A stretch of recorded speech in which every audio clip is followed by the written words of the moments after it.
What's up, everybody? It's Cole. And Adam. And we got you an Angel Feather deck profile today. This is Adam's deck profile, and together we're going to be running you through how it works and what it does.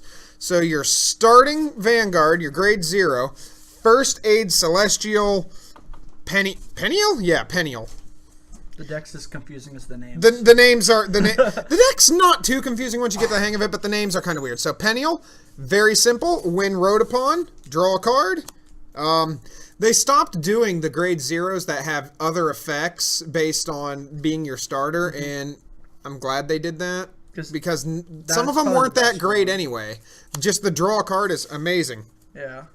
Then we have 2 Hot Shot Celestial Samyaza, or it's either Samyaza or Samyaza, and 2 Critical Hit Angel. So we are only running 4 criticals in the deck. Because we are running 8 draws. 8 draws, which is big hands for big outlasts. Yes. That was your choice, Adam, because I believe when we first put it together, we were running 6 and 6 on criticals and draws. I think so. I went straight. You went straight for. Okay, yeah, you went straight for the 8. Because outlasting, that's really what I kind of want to do. And this deck can do it. Yes. Next up, we have 4 Sunny Smile Angel. It's the heal trigger. I don't know why you would ever not run the heal triggers. Don't get me wrong. I mean, especially with this deck.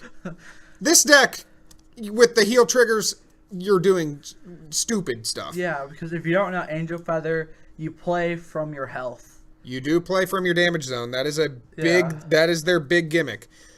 Next up, we have 4 Bouquet Toss Messenger and 4 Battle Cupid No-CLs for the 8 draws. So yeah, you want the draw perfect guard, and because it's a perfect guard and a draw trigger, and then the bouquet toss. It's a draw trigger. We're going for big hands, so that way we can always guard attacks. Isn't that right? Yes. Okay, and that rounds out our grade 0s. Next up, we have our grade 1s, and we have, starting off, we have Underlay Celestial Hysetial. Hysetial's pretty nice when it's placed from the hand onto a rear guard circle. You counterblast 1. You swap a unit card from your hand with a card from your damage zone, and you put that one face up. So you're not doing any damage trigger checks. However, you are swapping out damage to get maybe some crucial pieces into the damage zone, or some crucial pieces out of the damage zone and back into your hand. Soul charging. Yeah, it is a de facto soul charge. Or, I mean, a counter charge, but it's a counter charge for a counter blast. So you're really not gaining anything on that one. True. But it's a critical to get some of your key pieces that you need in the damage zone, or some that you need out of the damage zone. You technically don't lose anything either. You just switch cards. Well, you are technically gaining on that. You're gaining because you're getting something that you want from the damage zone, or putting something that you want in the damage zone in the damage zone. So you are gaining. Yeah. Next up, we have 4 of the promo White Whip Angel. I think this is the first promo that any of us have run in a deck. So the White Whip Angel on Vanguard or Rear Guard. When your Vanguard's attack hits, one of your other units gets plus 3,000 until end of turn. And so if you fill a board with 4 White Whip Angels and a Vanguard hits, that's some big power. Yeah. Next up, we have 3 Marking Celestial Arabaki. This one we're only running at 3 compared to the other grade 1s, simply because it doesn't cost a counterblast to mess with your damage zone. However, it does put the card face down, which is what we don't want. We want cards face up.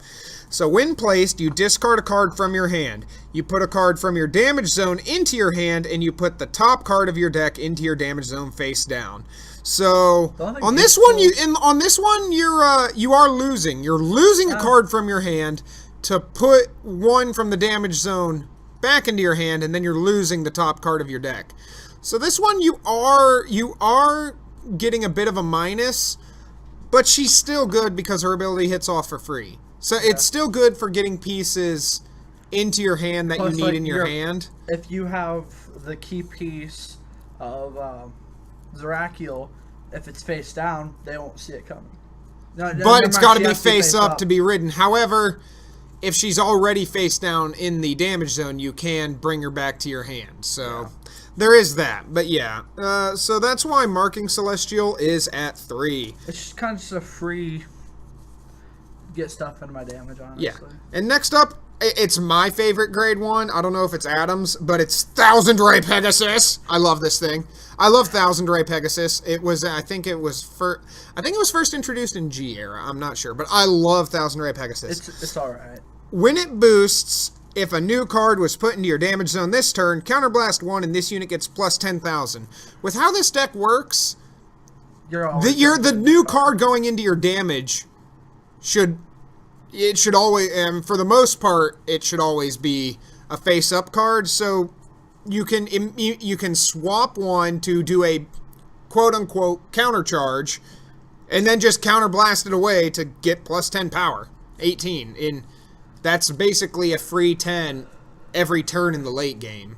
True. It's my favorite. I don't think it's Adam's, but it's my favorite grade 1 in the deck. My favorite's coming up. But grade 1? Not grade 1. Well, no, what about your favorite grade 1 for the deck?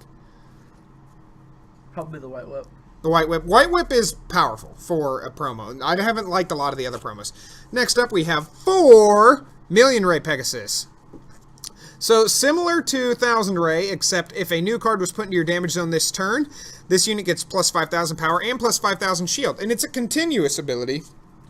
Therefore, it's proccing off on either your turn or your opponent's turn. Oh, yeah. Which is fantastic because, hey, now it's a grade 2 with 10k shield, or it's a 14 beater grade 2.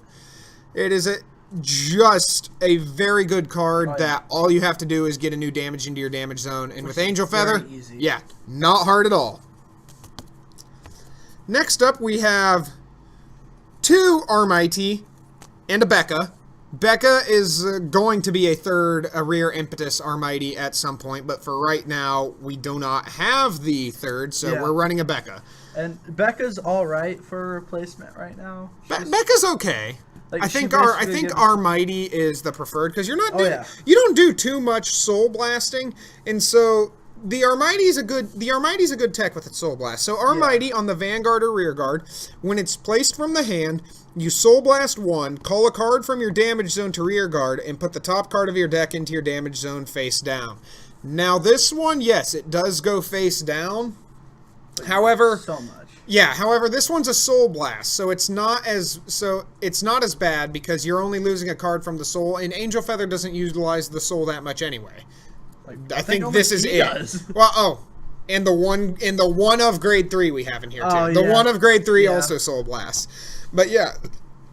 So it's different than discarding a card from your hand or counterblasting to do that, because you're using a feature that's not utilized much in the deck anyway, which is why Armighty's going to be at 3. Yeah.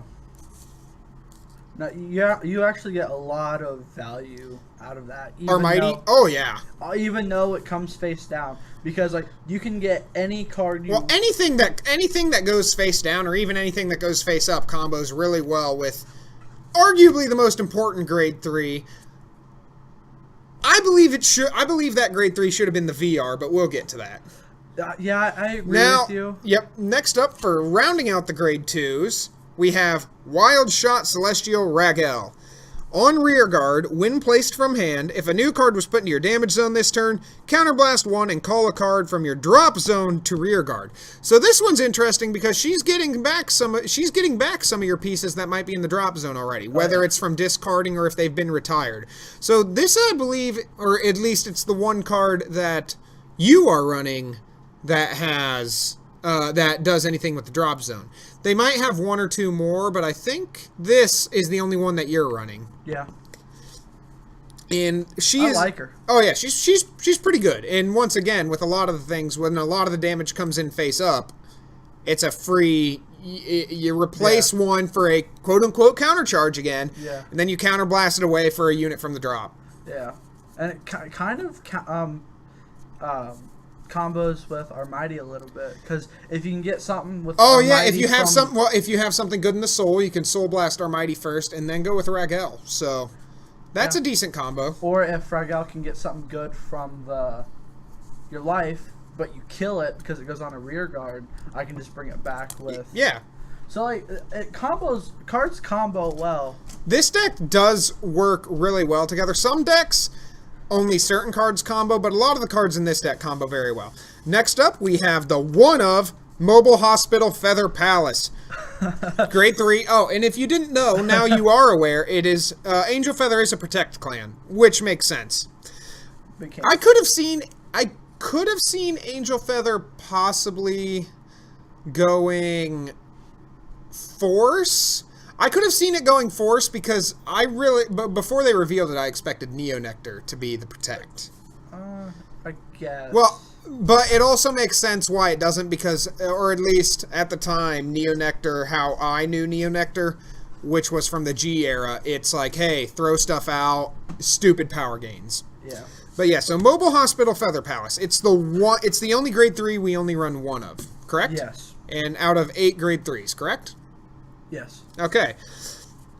So when Feather Palace attacks, you Soul Blast 2 grade 3s, you turn all of your face-up damage face down, and until end of the battle, this unit gets plus 20,000 power, plus 1 critical, and your opponent cannot call Sentinels to rear guard from hand. So, this is a finisher.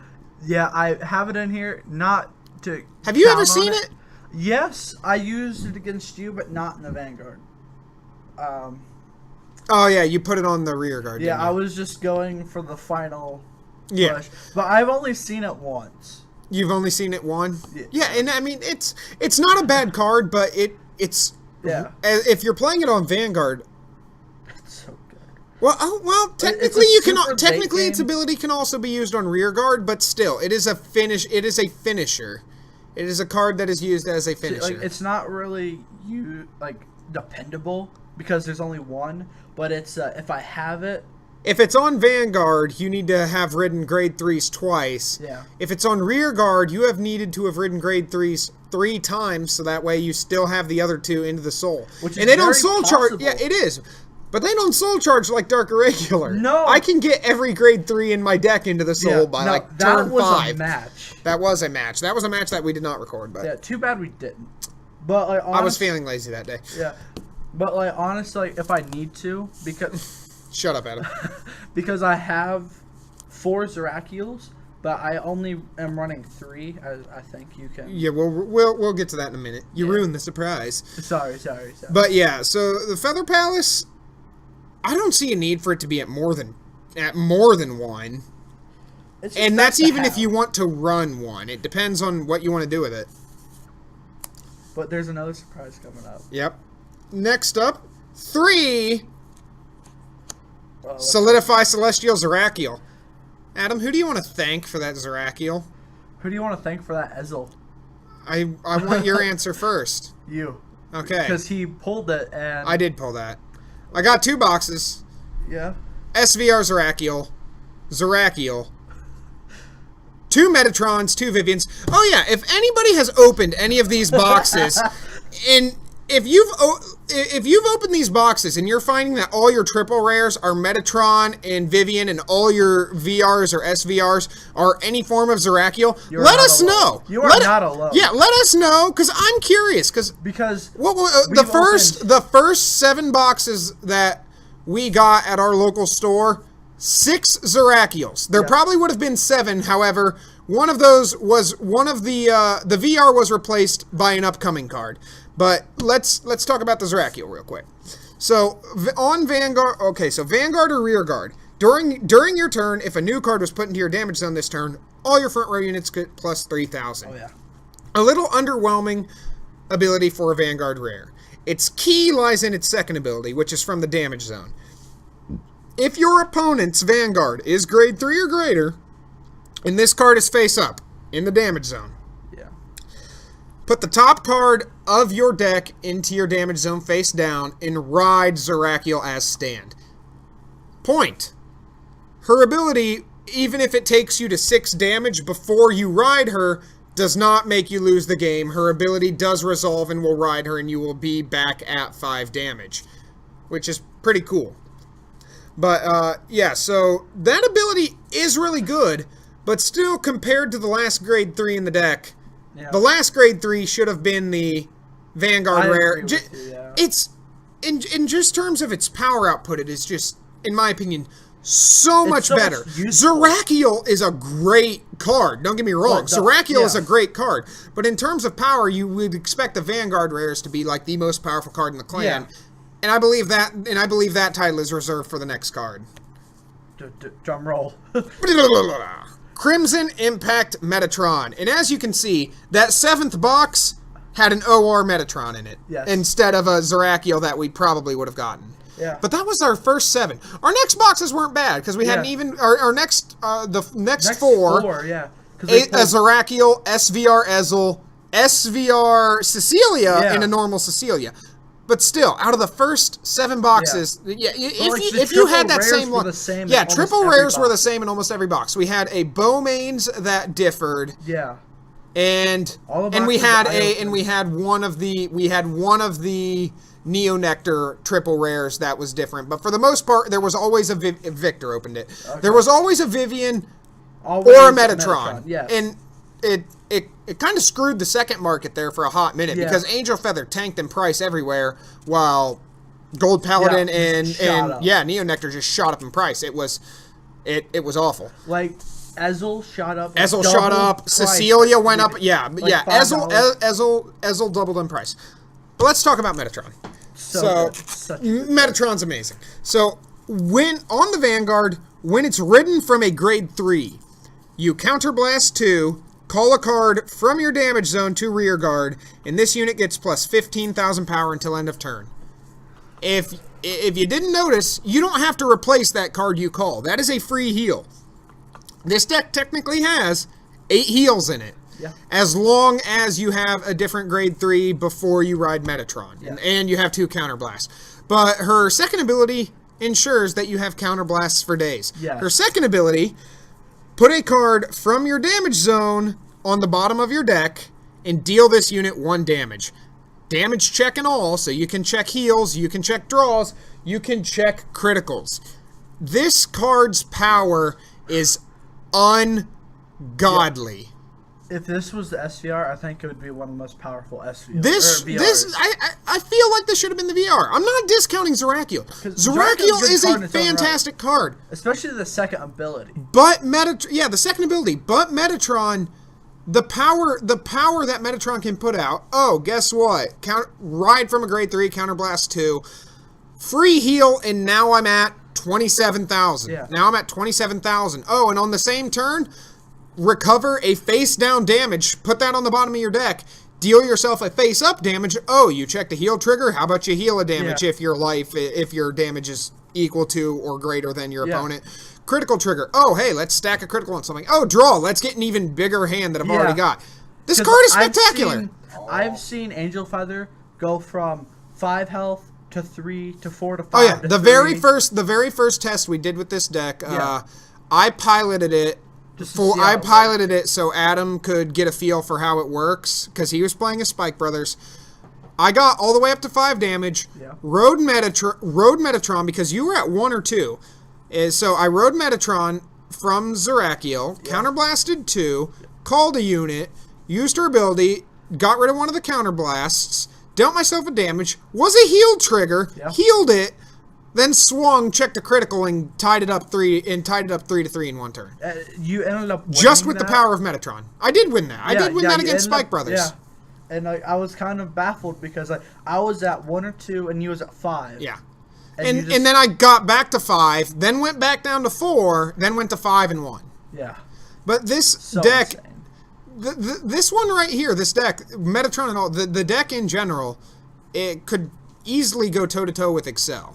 Oh, yeah. Simply because with the mass hand that you're getting, it can block it out. Yeah, because the 8 draws.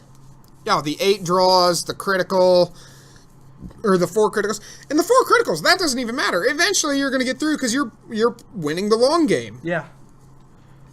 And then he does have the 4th Zerakiel if he ever decides to if he ever wants to take out Feather Palace. He's got a 4th Zerakiel, so he's got that in reserve. Because you always, I would say, want to run Metatron at 4 because of how good it is. Yeah, Metatron, I don't know why you would not run Metatron at 4. Yeah. And it's spectacular. like- and then you got your pretty protect markers, your 2 Zeraccio protect markers. Yeah. But just the power on Metatron is ungodly. Yeah. And, like, the good thing with it, like, getting a big hand is, especially against, like, Excel or anything that can run out of a deck quickly, like Dark Irregulars. Oh, Dark Irregulars. I did so much more soul charging than I do on average in that game. But yeah, this deck, Angel Feather will win the long game. Out of any protect deck so far, Angel Feather will win the long game. Yeah. Especially because they have a constant source of recurrence into the they kind of have a source of recurrence into the deck. Yeah. But I mean, you do the same thing. If you have four. triggers in your damage zone, recycle them with Metatron. Yeah. They'll get back into the deck. Heal Oh, yeah. triggers everything. It'll all get back into the deck as long as it's not in the the drop zone. And another thing I found useful was there was one card that swaps from your hand to your damage zone. Oh, It was the grade ones. It was Hesedia. Yeah. Or Hesedial. Hesedial for the counterblast one, swap a unit from hand with your damage zone, and the card that goes to the damage zone goes face up. Yeah. So like, what you can also do with that is, let's say the draw trigger that has the 5,000, and you have a heal and your damage, swap that. You basically get a you swap it. Yeah, you're increasing your shield by 15 that you have in your hand. Okay, well, sorry if we took a little while, but we just kind of wanted to explain some of the intricacies and our opinions on the deck as a whole. And judging by our opinions, yeah, I mean, you can make the judgment for yourself if you play the deck, but we think this is an incredibly powerful deck. Like, honestly, all 3 from the set are pretty balanced. All 3 from the set are pretty balanced, but yeah, at the same time, we've only seen this at full power because we pulled enough to make 2 Angel Feather decks. Yeah. And my Gold Paladin will probably be done by next week, and when Xavier gets back, we can get his Neo Nectar. Yeah, we have an SVR for every deck. clan. Yeah, so you might be able to see You're going to see SVR. all of it. Yeah, you're going to see an SVR in every clan. Yeah. Well, that was cool. And Adam. And we'll see you next time.